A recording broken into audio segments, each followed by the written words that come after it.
everybody, it's Frankie-Lou. I'm coming to you from the greenhouse in the sky. I wanted to give you a little info today about one of my favorite companion plants, the nasturtium.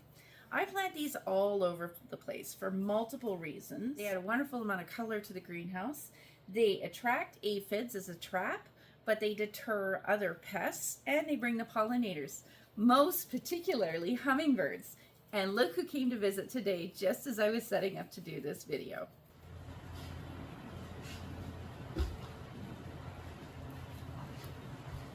That's a whole reason to plant nasturtiums all on its own. But the main reason that I plant nasturtiums is as a food crop.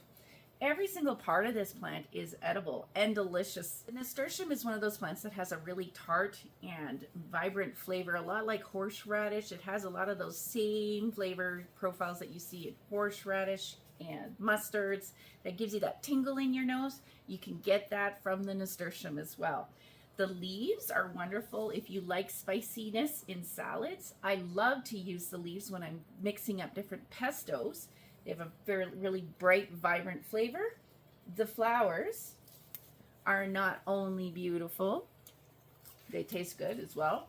They have a very strong flavor though. So they're not for the faint of heart. But my favorite part, the main reason I grow nasturtiums is for these.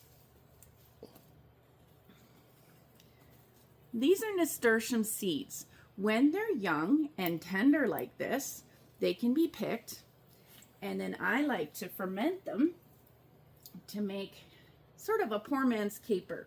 You can also pack these in vinegar and eat them that way, but this year I've been fermenting them and I've been really loving the results that I get with that.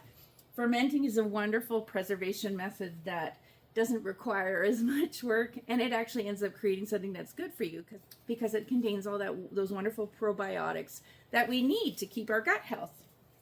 So I also am a big advocate of seed saving, as you all know who follow me, and this is the plant I'm most going to seed save from. Now the reason why I'm seed saving from the plant that I was just showing you is while I have probably about 12 different nasturtium plants in this greenhouse. While all those plants are beautiful, this one is the one that has been producing the most flowers and seeds for me. So it may look a little gangly and a little ratty, but if I'm growing this as a food crop, this is the one that I'm planting from. So what I've been doing is just every couple of weeks or so, I gather up all the seeds that I can. I plant them, I place them in a saltwater brine with a fermenting lid. This is the ratio that I use for my saltwater brine when I'm creating these ferments. They usually take about 2 weeks to get that nice tanginess, and then I stick them in the fridge and I use them at will for the rest of the year.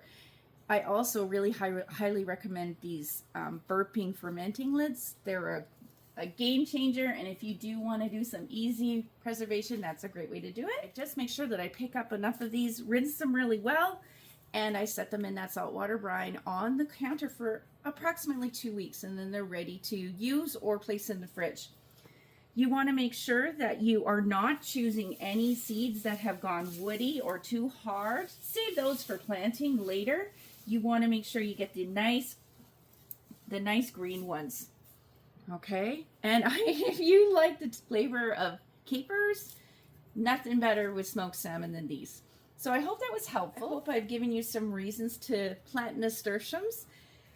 As I said, they are a food crop for me, but even if you're not into a food crop, they bring a whole lot of lushness to your garden, and with that living mulch thing they do, they can also cut down on your watering.